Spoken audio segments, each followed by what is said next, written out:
Gemini, welcome to your mid-November 2019 General Tarot Update. It's Raina here. So this is a mid-month update. As I record this, we are ahead of the full moon in Taurus. For you, this is the 12th house. So out of all the signs, I would say that Geminis are the ones experiencing that full moon experience, because the 12th house is the place of dream time. It's the, house of psychic impressions, past lives. So when you have a full moon there, that can open the door to maybe a very prophetic dream in that time frame. Even like an end to addictions, because the 12th house relates to that. Of course, these things don't just come of their own accord. You would have to be intentional about it and want to quit, things like that. But there's that sense of your karmic past, maybe maybe some kind of closure. And the 12th house is also repressed memories, so they may be brought to the surface so that you can purify them, or just even be aware of them. You can let them go. So it's a very otherworldly type of full moon.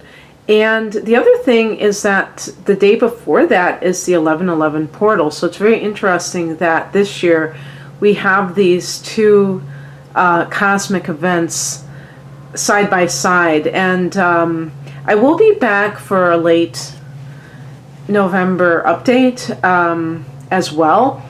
But we are going to have in the third week, between the third and the fourth week, we are going to have Venus and Jupiter meet up, and they are, two very, great. Well, in Vedic astrology, they call them benefics, so they're supposed to bring us a lot of good influence, and with them in conjunction, and in conjunction with the galactic center, it takes it to a whole new level, because then you're talking about attraction. That's what Venus in particular represents. And because they're connected to the galactic center, that could create abundance that is coming from from source, the womb of creation, this world, this galaxy. and to me, it's limitless, really. So I think we have a lot to look forward to, especially as the sun goes into Sagittarius. I don't know about anybody else, but it's been pretty intense for me. So, and I'm the opposite sign of Gemini. I'm Sagittarius, and so all the Scorpio energy is in my 12th house, and I think that's part of it. But for you, you're going to have that full moon, and that's going to be in the 12th house. So anyway, let's see what the cards say.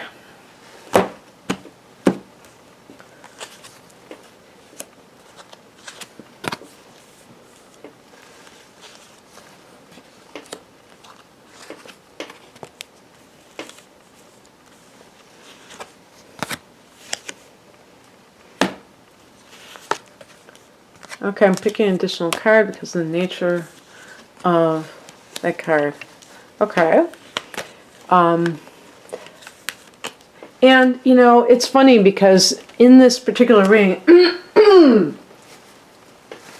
I've got here the Five of Pentacles and the Three of Swords. And these are two cards that if I get them in the final for the outcome card, I pick an additional card, and it's not because, oh, that's a negative card, I don't want to end on that note. It's because there's not really a finality associated with it.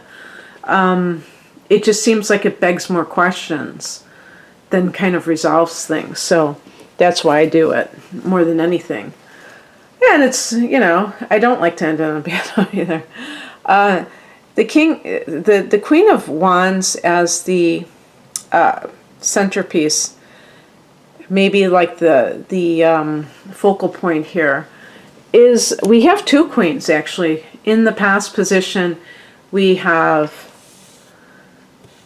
the Queen of Cups. That's a double feminine energy, and then the Queen of Wands. The difference between these two queens is that one has the masculine element of wands or fire, and then we have the double water of the Queen of Cups, which is associated also with the sign Cancer, as well as the things it represents are, in particular, spirituality, psychic ability, and creativity. The Queen of Wands, on the other hand, is associated with your opposite sign, Sag.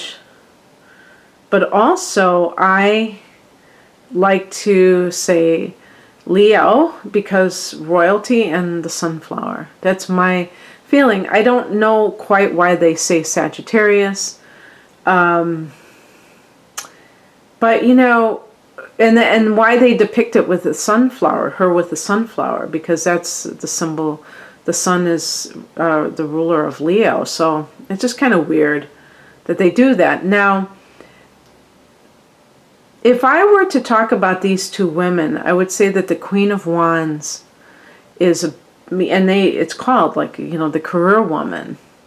Now, the career woman could be a mother as well, but she's definitely in the workplace, maybe even a supervisor in a workplace. The Queen of Cups, I could see what jumped out at me was pottery, making pottery or doing something artsy, or being at home with children, the homemaker, the very intuitive woman, the healer, so we have both of these as queens. So what do queens have in common?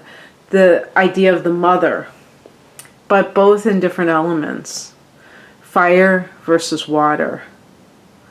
And here you are, an air sign. So if I were to look at what these cards might represent, I'd think of, the woman who in the past has been a stay-at-home mother and now wants to be a career woman or is a career woman, mother. Or someone who in the past has wanted to be a mother, but currently is a career woman. And, it's something that I always think of is how we tend to envy what other people have, or want what we can't have, or what we don't have currently. So you may be going back and forth. Now, this could be two mothers that are involved. Perhaps these are mother-in-laws. The battle of the mother-in-laws. One is very kind of domineering, and the other one is very sensitive. And if these are, you and your spouse's mothers, and you're trying to get them to get along with one another, or get along with you and your spouse, that might be a bit difficult because they come from such different places.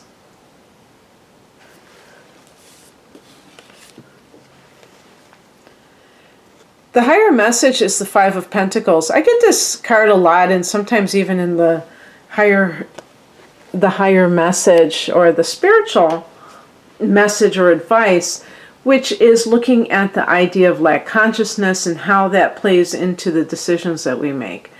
The big thing that I would say is if this is a business situation, you might be one of those people that you fear that if you give up your career, or even if you go on maternity leave, that somebody else will take your job. And so, because the Five of Pentacles is built around the idea that there's only a limited amount to go around. And so you have to be always worried about preserving, your material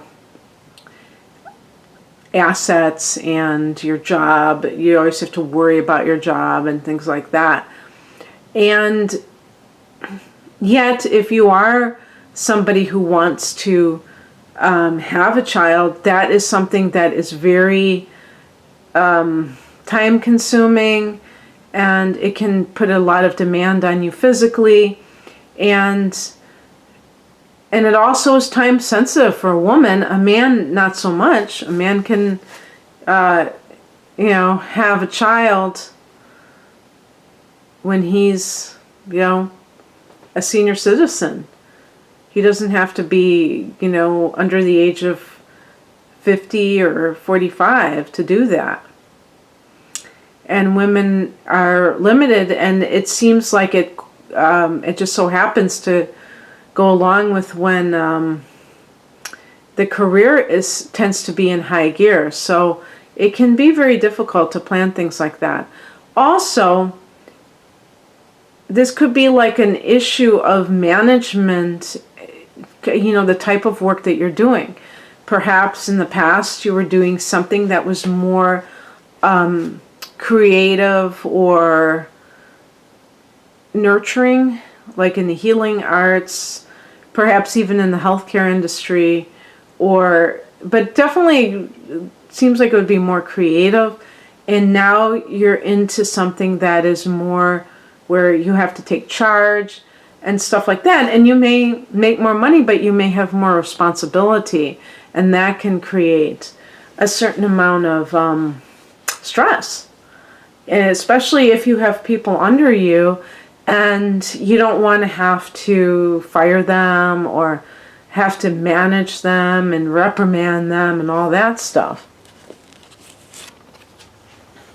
What crosses you is the Moon card, and this can be a sense of confusion, a sense of self-deception, like telling yourself something about your life that really isn't quite accurate. But I think especially with confusion, it can be underestimating how stressed out you are, or it can be overestimating how much the money that you make matters. I always wonder if people are looking at, they're comparing jobs, if they're thinking in terms of like, well, could I downsize? Could I have a life that doesn't have such financial demands on me? So that I don't need to make X amount of money to keep everything together. So the Moon card, it's funny because, like I said, the Queen of Cups connects with Cancer, and the Moon rules Cancer, but it is actually associated with Pisces. So if there's a Pisces person in your life, which interestingly for Gemini might very well be true because it's a mutable sign, and you might find that you're attracted to such a person. This person may not be somebody who is, someone that you really want to trust in your life. Maybe they are unreliable. Maybe they have an addiction, this person, and somehow they are creating problems for you. What's coming in is the Nine of Cups. This is a wish fulfillment card. Very good omen for good times ahead. And I kind of was alluding to that. I think that as the month progresses, you will find that you have something good to celebrate, perhaps. Nine of Cups is your cup runneth over. So there might be some new, like, financial news that's, you know, making you feel very positive, or a romantic situation. Now, this is where it gets a little bit tricky, because I did pick as the outcome card the Three of Swords. Actually, if I would have interpreted it in a certain way, I could have left it like this, because now that I think about it, it really doesn't make sense even to look at being rejected as a interpretation for this reading, because the rest of the reading doesn't really support that. One of the interpretations of the Three of Swords is cutting something off very cleanly, so that you're not like going back and forth with someone or something. And that suggests, you know, severing ties to somebody. Maybe it's an employer, and not being confused anymore, and really knowing what you want. I think with the Queen of Wands, there's a sense of confidence. There's a sense of competency. I would even say with the Queen of Cups, even given the nature of this dreamy character, this very sensitive character, perhaps, you know, that's a good quality that you may have possessed, but now you're more like the Queen of Wands, and the good thing about it is that you're able to move forward in your life. Perhaps you felt stuck and like you couldn't leave because you're afraid of what if, you know, the Five of Pentacles. And I did pick an additional clarification card, and I got something that was very affirming, connected to money, which was the Three of Pentacles. The number 3 in the major arcana is the Empress, and that's connected with abundance. In the minor arcana, and then we have the Pentacles, this could be like, this is the Architect's card. So building something of lasting value, you know, starting from the ground up. And maybe it is your own business, who knows, but you are no longer vulnerable to an employer's you know, maybe negative attitude, or, you know, kind of just dismissive or negative, demeaning attitude. So that's awesome. You know, that can lead to building wealth. Okay, now I'm going to pick a card from the universe. Has your back. All right. I can go along with that. Oneness is my true nature. And I want to say one thing about this, not so much, you know, in terms of, you know, the typical, there's only one God, there's only one creator. Well, that is God, obviously. I've been having a lot of these debates lately online with people who think that a particular religion is the only religion, only true religion. But oneness, when we say oneness is my true nature, so we're, you know, with Gemini, you're known as the twins, right?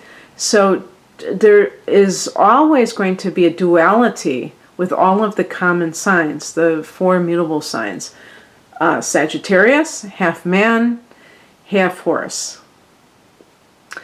Gemini, the twins. Virgo, the virgins. And Pisces, the 2 fish. So duality because of the mutability, the ability to change. and not stay the same. But also oneness of mind, the one-pointedness, so that the person is not kind of here or there. I remember reading recently it being said that Gemini has a hard time making up their mind, and I was like, wow, I always was thinking Libra. Really? Okay, Gemini, huh? And then when I saw, I don't know, there were other kinds of evidence that supported that, I was like, okay, there probably is. There's a very fickle quality with Gemini. And most of this, I would say, is because of your ability to morph into something else, that chameleon shapeshifter type of persona. But the mutability, the ability to change, which has a lot of benefit to it. And so one of the ways that you can make sure that you're successful in whatever your endeavors are is to stick with it when you're kind of bored and you want to go into something else and the novelty of it. If you really believe in your project, stick with it. Even when it gets boring, because you'll never accomplish anything if you don't keep going. And oneness can be one-pointedness, where you're not flitting like the monkey mind from one thought to the next or one activity to the next. So that's what I have for you. And by the way, with the Three of Pentacles, and just thinking about, I don't know if this is connected to Taurus, but just thinking about Taurus being a fixed earth sign, and how the Knight of Pentacles shows that ability to just, do something over and over again to get the kind of resources that the person wants, and so on and so forth. Just kind of plugging away at something and making it happen just through effort and consistency. And when you're inconsistent, you can be a brilliant person, but you're not applying yourself. You're just kind of twisting in the wind. And, you're an air sign, so twisting in the wind is right up your alley. But you can harness your mind power and apply it to one particular goal. Okay, Gemini, have a great month. And if you'd like a private reading, the link is below. Take care. Bye.